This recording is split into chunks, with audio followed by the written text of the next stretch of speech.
पिछले भाग में आपने देखा कि रूपल बिना शादी के गर्भवती हो जाती है और उसके घर वालों को पता चल जाता है। अब आगे। अरे घटिया लड़की, इस घिनौनी हरकत को करने के बाद तू मर क्यों नहीं गई? बेशरम कहीं की। छी छी छी छी। अब हम लोगों को क्या मुंह दिखाएंगे? ये तूने क्या कर दिया रे कलमुही? सत्यानाश हो तेरा। अरे किस हरामखोर का बच्चा है तेरे पेट में? बता हमें। वो वो पापा। वो लड़का भाग चुका है पापा। मैं और रूपल गए थे उसके पास। क्या? इसका मतलब तुझे सब कुछ पहले से ही पता था? अरे नहीं नहीं, मैं आप लोगों को सब कुछ सच बताती हूँ। रूपल की हरकतें देखकर मुझे उस पर पहले ही शक हो चुका था। और जब मैं और रूपल आपके लिए केक लाने गए थे तभी फिर पल्लवी सबको सारी सच्चाई बताती है। वो उन्हें यह भी बताती है कि नवीन अब कभी नहीं लौटेगा क्योंकि वो डर कर रफू चक्कर हो चुका है। और पल्लवी की ये बातें सुनकर घर वाले तो और ज्यादा चौंक जाते हैं। पल्लवी, अरे इस पापी लड़की को साथ देते हुए तुम्हें जरा भी शर्म नहीं आई क्या? आखिर किस मिट्टी की बनी हो तुम? देखो अभी, मैं मानती हूँ कि रूपल ने जो भी किया है बहुत गलत किया है, लेकिन उस रात मैंने आप तीनों से ये सच इसीलिए छुपाया ताकि माँ और पापा की सालगिरह खराब ना हो। तुझसे ये उम्मीद नहीं थी रूपल। तुमने हमारी नाक कटवा दी है आज। अरे अभी तो सिर्फ 3 महीने ही हुए हैं, लेकिन थोड़े ही दिनों में धीरे धीरे तेरा पेट भी आने लगेगा। तब क्या होगा? नहीं पापा, किसी और का गंदा खून हम नहीं पालेंगे। इस निर्लज्ज और नालायक लड़की ने तो गलती कर दी है, लेकिन हम इस बच्चे को जिंदा रखकर और ज्यादा बड़ी गलती नहीं कर सकते। चलो अभी के अभी हॉस्पिटल चलो।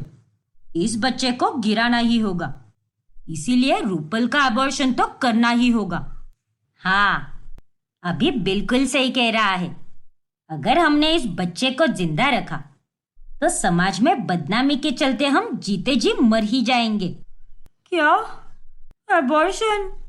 अरे नहीं नहीं, ऐसा मत कीजिए आप लोग। रूपल तो उम्र में भी काफी छोटी है और ऐसे में उसे अबॉर्शन नहीं करना चाहिए। अरे जो कांड इसने किया है वो भी छोटी उम्र वाले लोग नहीं करते हैं, और अब गलती की है तो उसकी सजा तो इसे भुगतनी ही पड़ेगी। घर वाले रूपल का अबॉर्शन कराने के लिए उसे हॉस्पिटल लेकर जाते हैं, लेकिन तभी आई एम सॉरी, लेकिन इनका अबॉर्शन नहीं हो सकता। नहीं हो सकता? अरे ऐसे कैसे नहीं हो सकता? और नहीं तो क्या? देखिए, गर्भवती होकर इन्हें अब पूरे 3 महीने हो चुके हैं और इनकी मेडिकल कंडीशन को ध्यान में रखते हुए अगर हमने अबॉर्शन करने की कोशिश भी की तो 95% चांसेस है कि इनकी भी जान जा सकती है। क्या? जी हाँ, इनकी जान खतरे में जा सकती है, इसीलिए अबॉर्शन का डिसीजन मत लीजिए। हे भगवान, अब क्या होगा? रूपल का भाई और उसके माता पिता अब तीनों का भी खून खोलने लगता है, लेकिन उन्हें अब ना चाहते हुए भी रूपल को उसके पेट में पल रहे बच्चे के साथ घर पर रखना ही पड़ता है। अभी बेटा, मैंने सोच लिया है कि इस बोझ का हमें क्या करना है। इसे जल्द से जल्द किसी के गले में बांध देते हैं और यहाँ से रफा दफा कर देते हैं, क्योंकि फालतू में हमारे नाम की बदनामी नहीं होनी चाहिए। हाँ पापा, आपने सही कहा। लेकिन इस बिन बिहाई गर्भवती पनौती को कौन अपनाएगा? अरे कोई ना कोई तो जरूर अपनाएगा, फिर चाहे वो कोई भी हो, कैसा भी हो। हमें बस इसे यहाँ से निकालना है। हमारे कंधे पर जो बोझ की गठरी है उसे हल्का करना है। अरे ये कैसी बातें कर रहे हो? अभी किसी के भी गले बांध दोगे क्या? थोड़ा ठहर कर अगर हम ढूंढेंगे तो कोई ना कोई अच्छा लड़का जरूर मिलेगा जो हमारी रूपल को बड़े प्यार से अपनाएगा। अरे काहे की हमारी रूपल? और हमारी बात कान खोलकर सुन लो पल्लवी बहू, ज्यादा उसकी तरफदारी करने की जरूरत नहीं है। उसने कोई अच्छा काम नहीं किया है, समझ गई ना? पल्लवी चुप हो जाती है और अब रूपल के घर वाले मोहल्ले वालों से लड़का देखने के बारे में बातचीत करते हैं। लड़का? अरे लेकिन तुम्हारी बहन तो अभी तक पढ़ रही है ना, तो फिर अचानक से उसकी शादी क्यों करा रहे हो? हाँ दिग्विजय भाई साहब, क्या हुआ ऐसा अचानक जो आप उसके लिए लड़का देख रहे हो?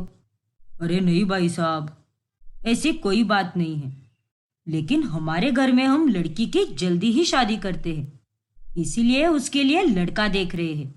हाँ काकी, बाकी कोई बात नहीं है, लड़का कैसा भी हो चलेगा, लेकिन प्लीज ढूंढिए और हमें बताइए जरूर।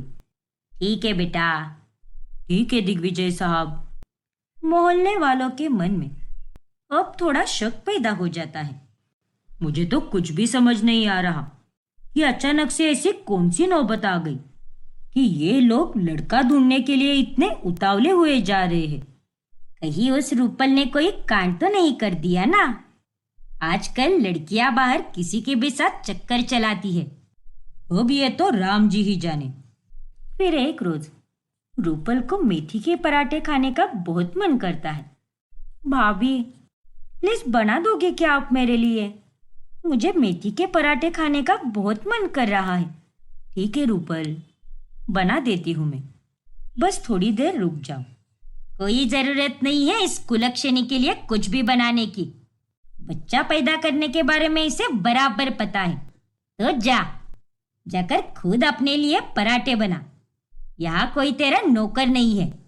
जब देखो बस खाने की फरमाइशें करती जाती है। जा, खुद से बना। पर माँ। पर वर कुछ नहीं, चल जा अब यहाँ से। और पल्लवी बहू, खबरदार अगर तूने इसके लिए कुछ बनाया तो ये अपने काम खुद करेगी। जितने मजे मारने थे इसने मार लिए, लेकिन अब उन सबकी सजा इसे काटनी ही होगी। ये लड़की उसी लायक है। इतना कहकर शीला वहां से चली जाती है, लेकिन फिर भी पल्लवी शाम को शीला के बाहर जाने के बाद फटाफट रूपल के लिए मेथी के पराठे बनाती है और उसे वो खाने देती है। तभी रूपल काफी भावुक हो जाती है। थैंक यू भाभी। अब थैंक्स वगैरह कहने में वक्त बर्बाद मत करो और खा लो इसे, लेकिन फास्ट फास्ट मत खाना, आराम आराम से चबा चबा कर खाना। जी भाभी। अब घर में ही रह रहकर रूपल को घुटन सी होने लगती है, इसीलिए वो बाहर जाने की इच्छा जताती है। अभी भाई, मुझे बाहर जाने दीजिए ना, चाहे तो आप ही घुमा लाइए मुझे, लेकिन प्लीज भाई, मेरा यहाँ पर दम घुट रहा है। कितने दिनों से मैं इन चार दीवारों के बीच में ही रह रही हूँ। अब तूने काम ही ऐसा किया है तो तेरे साथ तो ऐसा ही होगा ना। एक बार तुझ पर भरोसा करके देख लिया, लेकिन तूने उस भरोसे का गलत फायदा उठाया, और अगर मैंने तुझे फिर से बाहर छोड़ा तो तू वापस अपना मुंह काला करके आएगी, क्योंकि तू उसी काम में माहिर है। और नहीं तो क्या।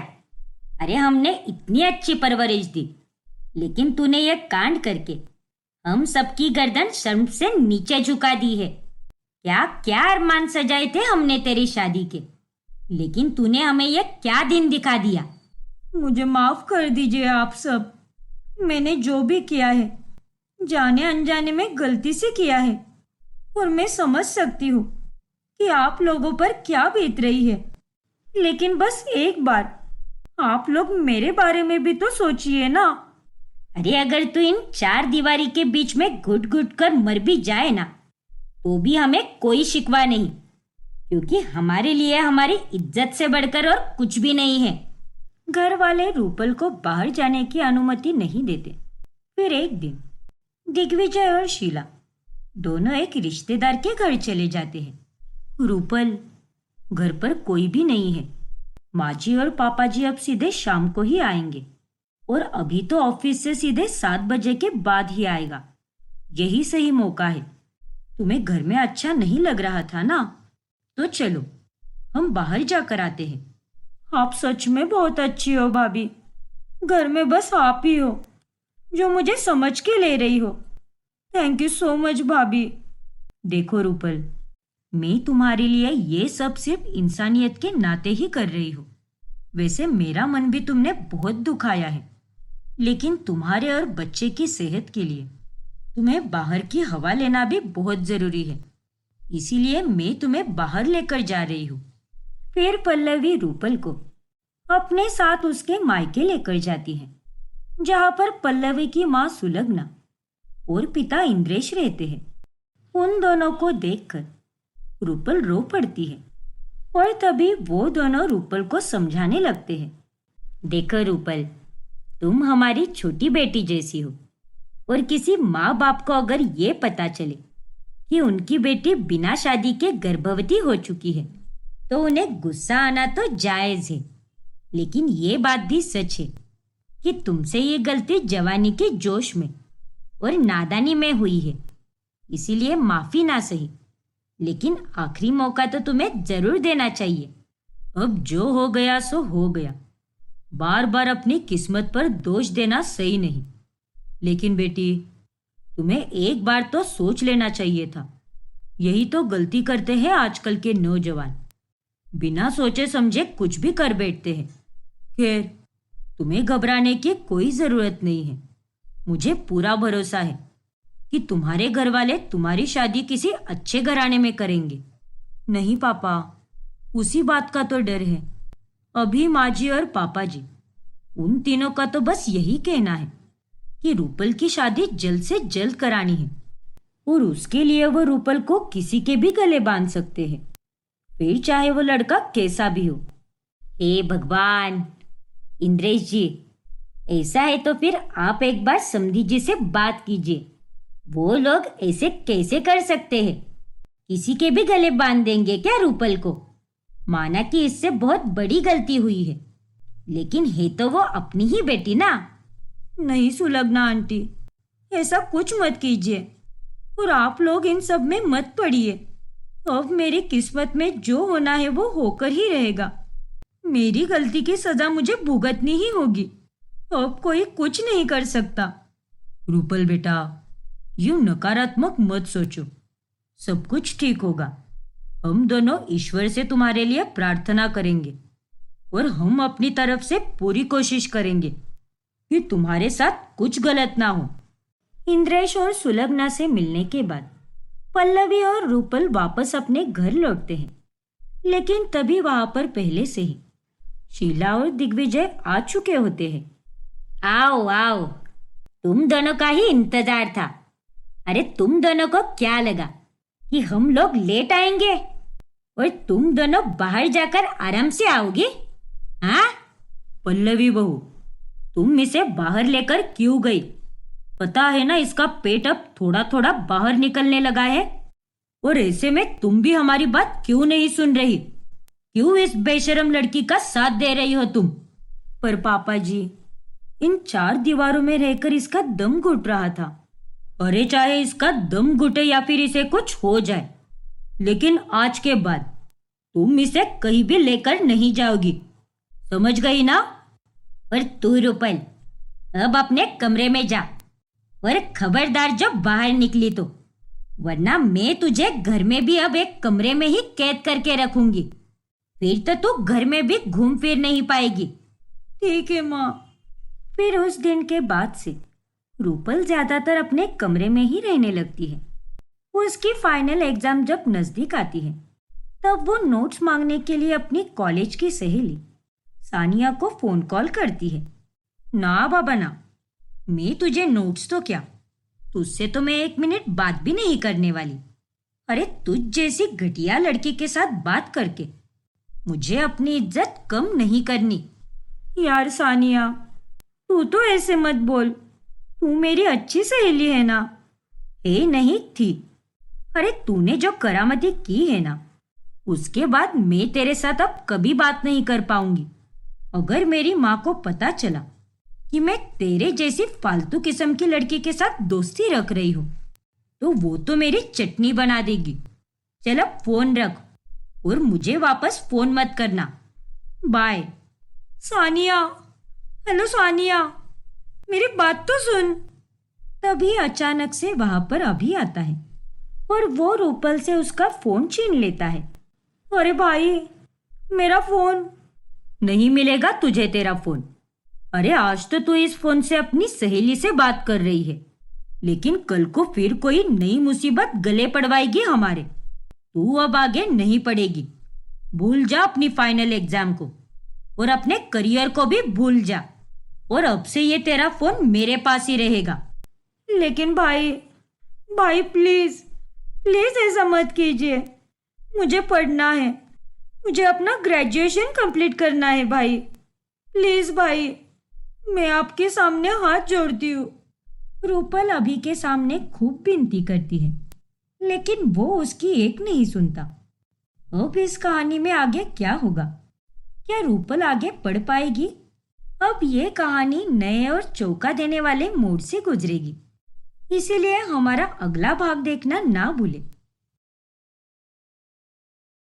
अहाना की हाल ही में अधिक नाम के लड़के के साथ शादी हुई होती है।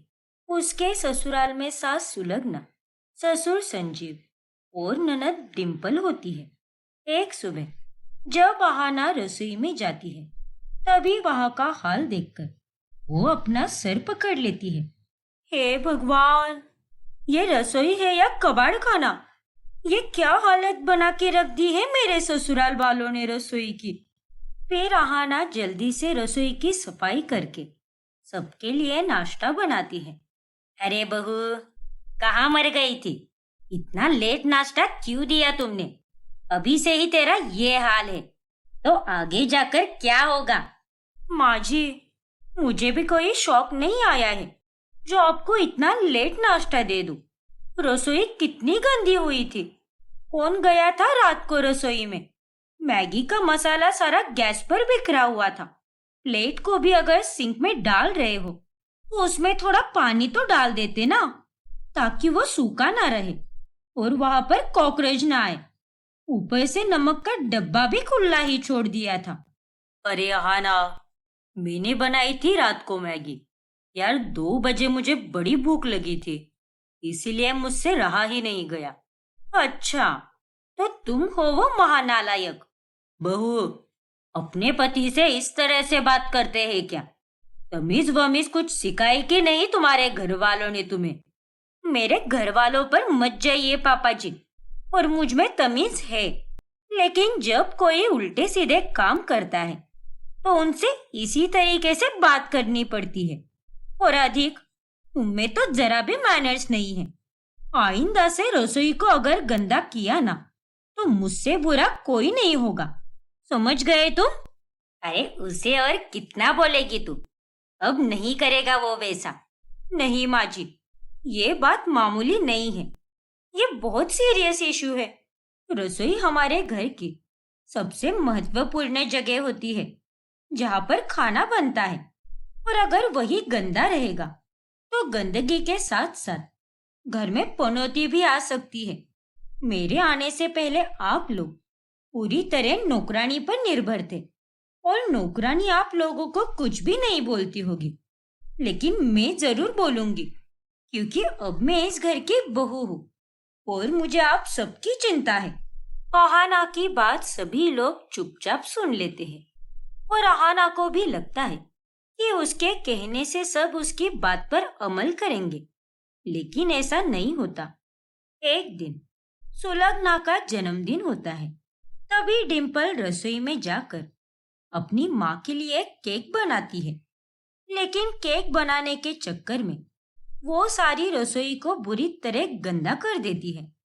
और जब केक कटिंग होने के बाद अहाना रसोई में जाती है, तभी रसोई की हालत देखकर वो चिल्ला पड़ती है, डिम्पल! अरे क्या हुआ है भाभी? क्यों इतना गला फाड़ फाड़ कर चिल्ला रही हो आप? मैं आपसे कहीं कोसों दूर नहीं हूँ, आपके पास ही हूँ। डिम्पल, अरे तुम्हें इतनी सी भी अक्ल नहीं है क्या?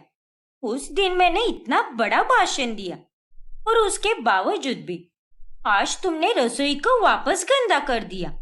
अरे अगर अपनी माँ के लिए केक बनाना ही था तो शिद्दत से बनाती ना। सारा मैदा ऐसे ही फैला पड़ा हुआ है, चॉकलेट खुली है, ओवन का बटन भी ऑन है, तुम्हारी इस बेवकूफी के चलते ओवन कहीं खराब हो गया तो? और ये देखो, ये क्रीम का कोन भी नीचे गिर गया है और चींटियां लग चुकी है उस पर। अरे केक बनाया है या मजाक किया है तुमने? तुम कोई दूध पीती हुई बच्ची नहीं हो। अरे थोड़ी तो साफ सफाई रखती। देखो भाभी, मैं जल्दबाजी में थी, इसीलिए ये सब हुआ। और अगर मैं किचन में काम करूंगी तो किचन तो गंदा होगा ही ना। उसमें क्या फर्क पड़ता है, आप साफ कर दो इसे। मैं तो अब पढ़ने जा रही हूँ। मुझे इस सब के अलावा बहुत सारे काम पड़े हैं। वाह, अगर तुम्हें बहुत सारे काम पड़े हैं तो मैं भी यहाँ पर खाली नहीं बैठी हूँ। चुपचाप रसोई की सफाई करने में मेरी मदद करो। रसोई है ये, कोई कचरा पट्टी नहीं। देखो भाभी, मैं सफाई करने में आपकी कोई मदद नहीं कर सकती। मुझे सच में काम है। इतना कहकर डिम्पल वहां से चली जाती है और आहाना का गुस्सा और ज्यादा बढ़ जाता है। मुझे तो घर में सबने नौकरानी ही समझ कर रखा है। नॉनसेंस कही की। हम्म, फिर आहाना को पूरे रसोई की सफाई अकेली ही करनी पड़ती है। फिर एक दिन जब आहाना बाहर मार्केट में खरीदारी करने गई होती है, तभी सुलग्ना अपने लिए और संजीव के लिए खाना लेती है और बर्तनों को ऐसे ही खुला छोड़ देती है। और फ्रिज में से आमरस लेने के बाद भी वो फ्रिज बंद करना भूल जाती है। फिर जब आहाना वापस घर आती है, तभी ये सब देखकर उसका दिमाग और ज्यादा खराब हो जाता है। ये सब क्या है माँ जी? इतना चीख चीख कर समझाने के बाद भी आप सब अपनी हरकतों से बाज क्यों नहीं आते?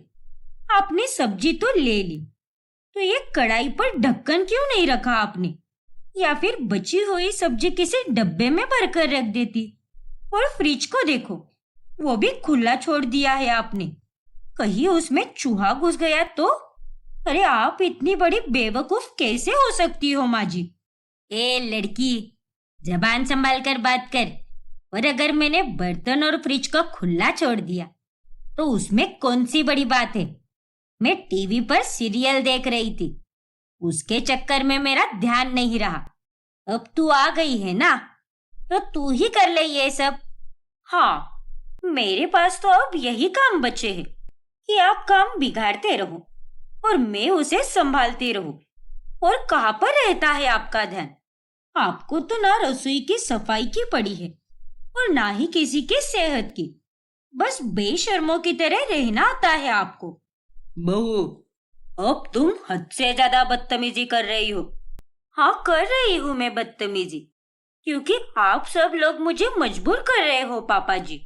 दिन रात रसोई को इतना साफ करने के बावजूद भी आप मेरी कही गई बात मान ही नहीं रहे। अरे अगर आप लोग रसोई को साफ नहीं कर सकते तो कम से कम उसे गंदा भी मत करो ना। 1000 बार कहा है मैंने आपको। चींटियां, कॉकरोच, चूहे सबके सब खाने पे आ जाते हैं। और भगवान ना करे उस दूषित खाने को खाकर कहीं किसी की सेहत खराब हो गई तो? तब क्या करोगे आप? अरे बस करो, पूरे दिन ज्ञान की देवी की तरह बस प्रवचन ही देती रहती हो।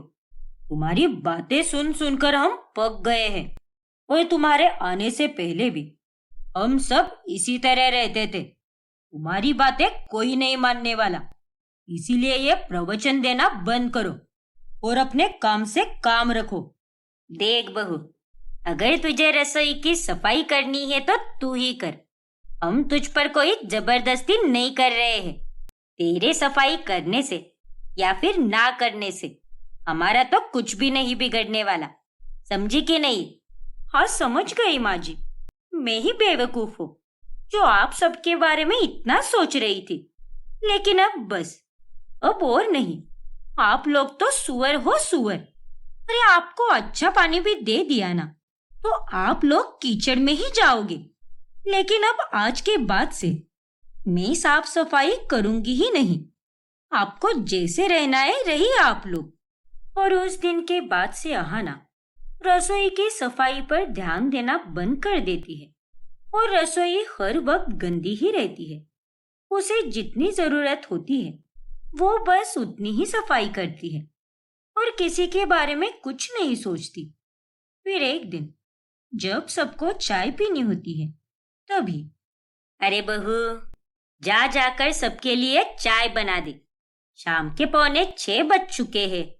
अधिक ने नए टोस्ट और बटर लाए हैं बेकरी से। आज तो मैं चाय के साथ वही खाऊंगी। जा, जल्दी बना दे चाय। अरे माँ जी, जैसे आप थोड़ा सा काम करके थक जाती हो, वैसे ही मैं भी आज ढेर सारा काम करके थक गई हूँ। एक काम कीजिए, आप चाय बनाने के लिए आपकी बिगड़ी हुई बेटी डिम्पल से कहिए, या फिर खुद बना दीजिए। तेरे तो मुंह लगना ही बेकार है, और बिगड़ी हुई होगी तू। मेरी बेटी तो बहुत अच्छी है, उससे ज्यादा बिगड़ल तो और कोई हो ही नहीं सकता। कलमुही कही कि जब देखो तब जबान चलाती है। फिर सुलग्ना खुद ही रसोई में चाय बनाने जाती है, लेकिन तभी उसे चाय का पतीला ही नहीं मिलता और सारे बर्तन सिंक में पड़े होते हैं। हे भगवान, ये चाय का पतीला कहाँ चला गया? अब मैं चाय कैसे बनाऊंगी? बहू, तभी आहाना वहां पर आती है। क्या हुआ माँ जी? आपने मुझे आवाज क्यों दी? अरे मुझे चाय बनानी है और सारे बर्तन सिंक में पड़े हैं, तो अब मैं चाय किस में बनाऊं? क्यों? आपने ही कहा था ना कि मेरे सफाई करने से या ना करने से आप लोगों का कुछ भी बिगड़ने वाला नहीं है। तो आप ही धो दीजिए इन बर्तनों को, करिए सफाई। अरे लेकिन, फिर आहाना वहां से चली जाती है और सुलग्ना को बर्तनों के साथ साथ रसोई की सफाई भी करनी पड़ती है। फिर एक रोज अधिक आहाना से खाने के लिए वेफर्स मांगता है। अरे, ये क्या है आहाना?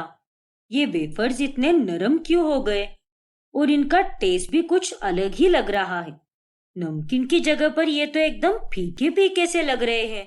देखो अधिक, इसे पिछली बार तो तुमने ही खाया था, और खाने के बाद तुमने इस पैकेट को खुला ही छोड़ दिया था, इसीलिए ये नरम हो गए हैं। लापरवाही करने में तुमने और तुम्हारे पूरे परिवार ने महारत ही हासिल की है। इसमें अब मैं क्या ही बोलूं? आहाना की ये बातें सुनकर अधिक चुप हो जाता है। और फिर ऐसे ही एक रोज जब डिम्पल कॉलेज से घर आती है, तब वो हमेशा की तरह फिर से अपने टिफिन को वैसे का वैसा ही रख देती है। और जब उसे आहाना देखती है, तब वो भड़क जाती है। नालायक कही कि आज भी इसने रोज की तरह अपना टिफिन बिना धोए ही रख दिया है। इसे भी सबक सिखाना होगा। अब मैं कल इसे इस गंदे टिफिन में ही खाना दूंगी, तब इसकी अकल ठिकाने पर आएगी। फिर अगले दिन आहाना डिम्पल को उसी गंदे टिफिन में खाना देती है, और जब डिम्पल ये देखती है, तब वो गुस्से से लाल हो जाती है। फिर शाम को घर आने पर वो आहाना को खूब सुनाती है। भाभी, आपका दिमाग तो ठिकाने पर है ना? या फिर कहीं बेच कर आई हो आप? अरे आपने मुझे गंदे टिफिन में खाना क्यों दिया? अरे इतना गंदा बर्ताव कोई कैसे कर सकता है? पहले तो सफाई का बड़ा ज्ञान देती थी ना आप, तो अब क्या हुआ आपको? कहाँ गई आपकी सफाई की देवी? अरे, तुम्हारे लिए तो ये नॉर्मल होना चाहिए ना। आखिर तुम सब गंदगी में ही तो रहते हो। शायद अब तुम्हें समझ आ रहा है कि जब गंदगी होती है तब कैसा महसूस होता है। और सेम ऐसे ही मुझे भी महसूस होता था जब मैं हर रोज रसोई को साफ करती थी और आप लोग उसे गंदा करते थे। मेरे इतना समझाने के बावजूद भी आप लोग नहीं सुधरे, इसीलिए मैं जैसे को तैसा कर रही हूँ। और अब से मैं ऐसा ही बर्ताव करूंगी, क्योंकि मैंने सबका ठेका नहीं ले रखा है। अगर आप लोगों को सफाई की कुछ भी नहीं पड़ी, तो मैं क्यों सोचूं सबके बारे में? आहाना की ये बातें सुनकर सबको काफी शर्मिंदगी महसूस होती है, और वो सब उसे माफी मांगते हैं। आई एम सॉरी भाभी, मैं समझ सकती हूँ। उस दिन केक बनाने के बाद भी मैंने पूरी रसोई को गंदा ही रख दिया था, और रोज मैं अपना टिफिन ऐसे ही फेंक कर अपने कमरे में चली जाती हो। लेकिन अब से ऐसा नहीं होगा। अब कल से हर रोज मैं अपना टिफिन धोया करूंगी और मुझसे जितना भी हो सकेगा मैं रसोई को साफ करने की पूरी कोशिश करूंगी। हाँ हाँ ना बहू, मुझे भी माफ कर दे। अरे मैं तो घर की बड़ी हूँ, लेकिन उसके बावजूद भी मैंने ये सब किया। हाँ बहू, तुम हम सबकी भलाई चाहती थी और तुम तो इतने अच्छे से अपना बहुधर्म निभा रही थी, लेकिन हम ही तुमसे नालायक की तरह पेश आ रहे थे। हमें माफ कर दो बहू, हम आगे से ऐसा नहीं करेंगे। मुझे भी माफ कर दो आहाना, लेकिन आज के बाद से हम सब साथ मिलकर रसोई को साफ रखेंगे। हर कोई अपना योगदान दिया करेगा सफाई में। और हम सबको ये सबक सिखाने के लिए थैंक यू आहाना, क्योंकि तुम्हारे इसी बर्ताव के वजह से अब हम सबकी अकल ठिकाने पर आई है। फिर अंत में आहाना सबको माफ कर देती है और उस दिन के बाद से घर के सभी लोग रसोई की सफाई करने में ध्यान देते हैं और एक साथ खुशी से रहते हैं। उज्ज्वला अपनी बहू विधि के साथ रहती है। उसकी पड़ोसन सुषमा दिन रात उनके ही घर पर पड़ी हुई रहती है और उनके घर के सारे मामलों में दखल अंदाजी करती है। एक दिन की बात है, जब उज्ज्वला के घर नया टीवी लाते हैं, तभी वहां पर सुषमा टपक जाती है। उज्ज्वला बहन, विधि बिटिया, कितना मस्त टीवी है ये। बढ़िया जी बढ़िया। फिर सुषमा बिना किसी को पूछे टीवी का रिमोट उठाती है और टीवी ऑन कर देती है और मजे से सीरियल देखने लगती है। अरे वाह, क्या कलर क्वालिटी है इस टीवी की। ये तो एकदम फर्स्ट क्लास टीवी है। अब तो मैं हर रोज यहीं पर टीवी देखने आया करूंगी और मेरे सारे पसंदीदा सीरियल्स भी देखूंगी। जा जा विधि बिटिया, केसर बादाम वाली खीर बना, मुंह मीठा करो भाई। सुषमा बहन, तुम्हारा दिमाग खराब हो गया है क्या? अरे हमने अभी तक टीवी का तिलक करके पूजा भी नहीं की और तुमने उसके पहले ही इस टीवी को ऑन कर दिया। सुषमा आंटी, आप मेहमान हो तो मेहमानों की तरह आप क्यों नहीं रहती? ओफो, क्या तुम भी उज्ज्वला बहन और विधि बिटिया, मेहमान तो भगवान का रूप होते हैं और मेरे शुभ हाथों से ही ऑन हुआ है टीवी। तू चिंता मत कर। बेवकूफ बुढ़िया। क्या कहा? कुछ नहीं। उज्ज्वला और विधि सुषमा के आने से परेशान हो चुके थे।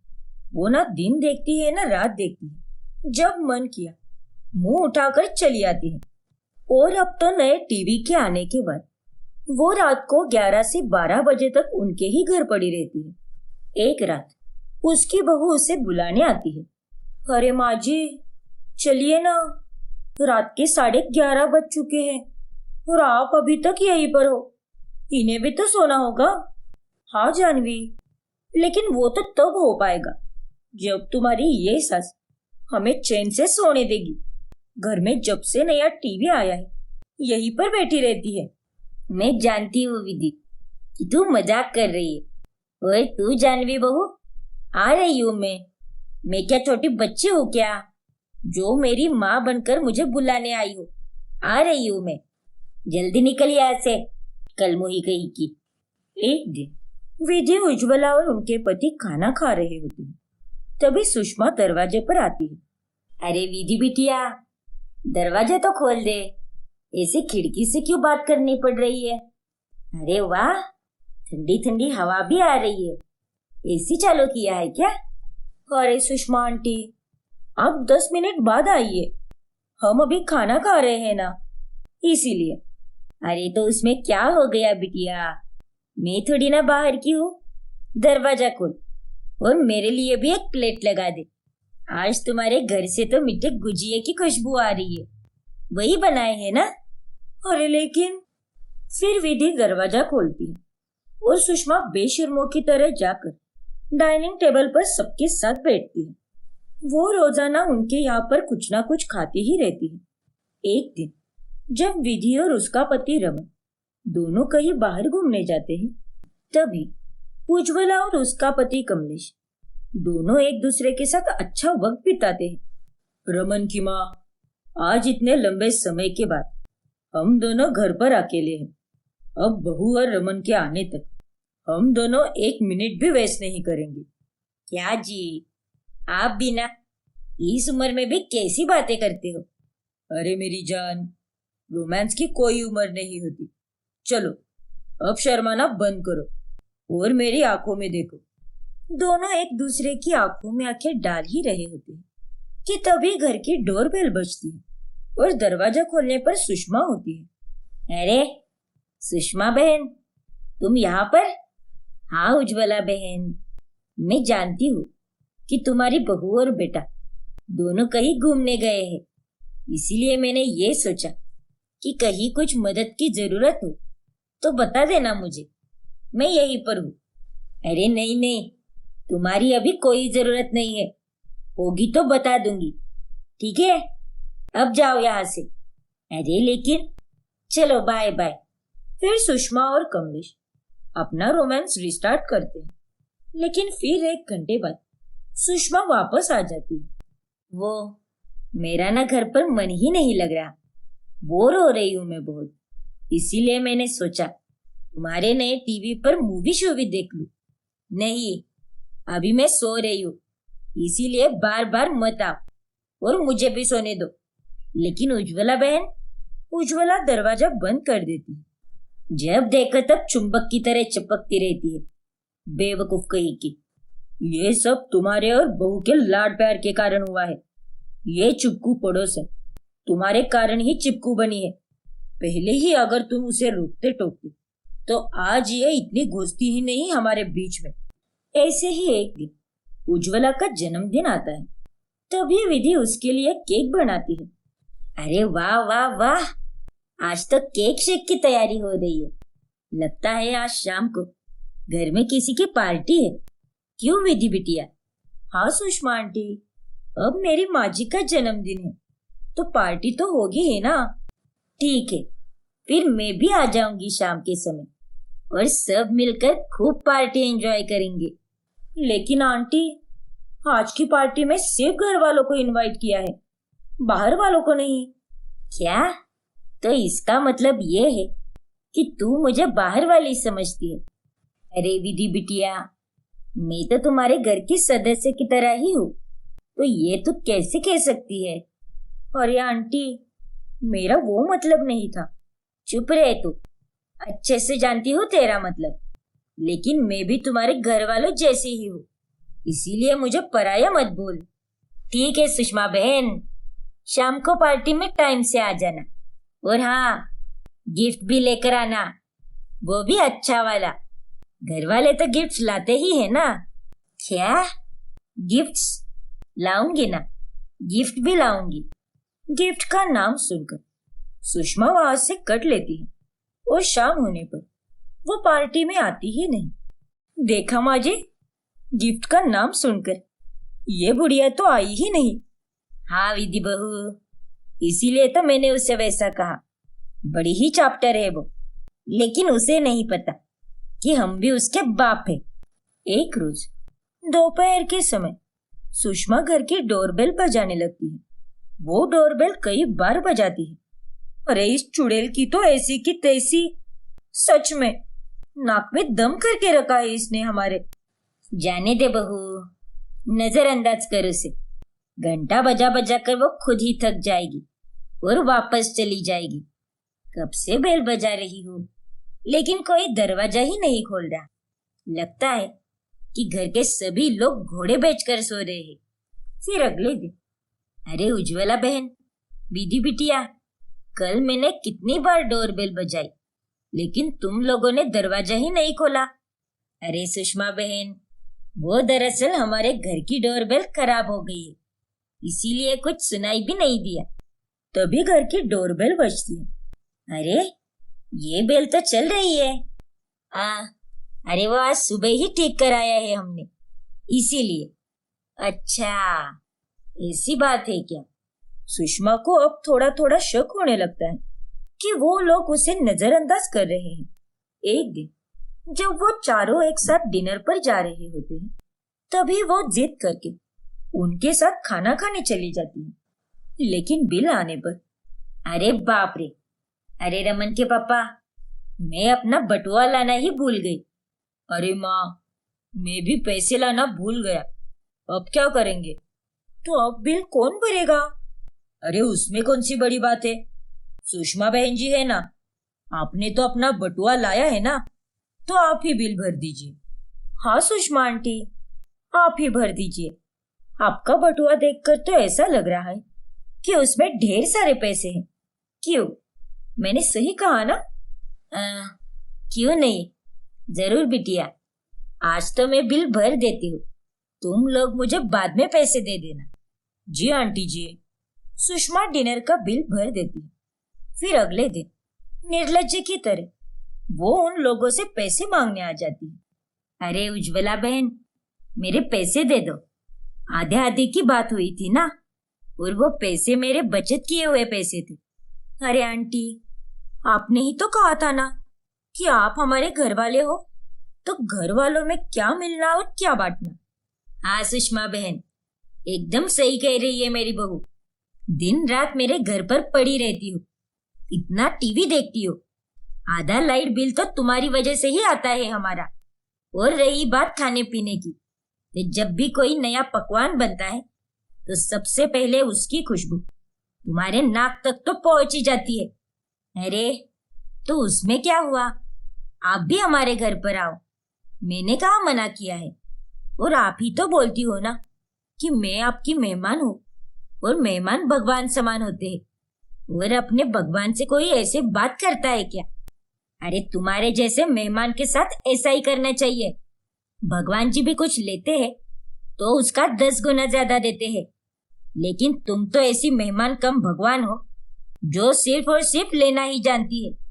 सुषमा आंटी, आप हमारी जिंदगी से और हम सबसे ऐसे चिपक चुकी है जैसे चॉकलेट दांतों में चिपक जाती है। रोज हमारे घर पर खाना खाकर आप हमसे ही पैसे मांग रही हो। अरे लेकिन बस, हमने आज तक तुम्हारा बहुत सुना है, अब तुम्हारी और कोई बकवास सुनने की इच्छा नहीं है। हम चारों एक ही घर में रहकर एक दूसरे को अपनी अपनी स्पेस देते हैं, लेकिन तुम तो दिन शुरू होने से पहले ही यही देखती हो कि हमारा दरवाजा कब खुलेगा और घर में कब आओगी तुम। और नहीं तो क्या, ये लो तुम्हारे पैसे। तुम्हारे कोई उपकार नहीं चाहिए हमें, ऐसे तो हम बहुत पुण्य कमाते हैं। तुम्हारे पैसे खाकर क्या मिलने वाला है हमें। और हाँ, याद रखना, आइंदा से इस चौखट पर आना हो तो एक अच्छी पड़ोसन बनकर आना, और रोज रोज मत आना, क्योंकि जो रोज रोज आता है उसकी कोई कीमत नहीं होती, सिर्फ और सिर्फ बेइज्जती ही मिलती है। ठीक है उज्ज्वला बहन, मुझे माफ कर दो। सुषमा को अपनी गलती समझ आती है और उस दिन के बाद से वो उनके घर जाना कम कर देती है, और इसी के साथ उनका सर दर्द भी मिट जाता है।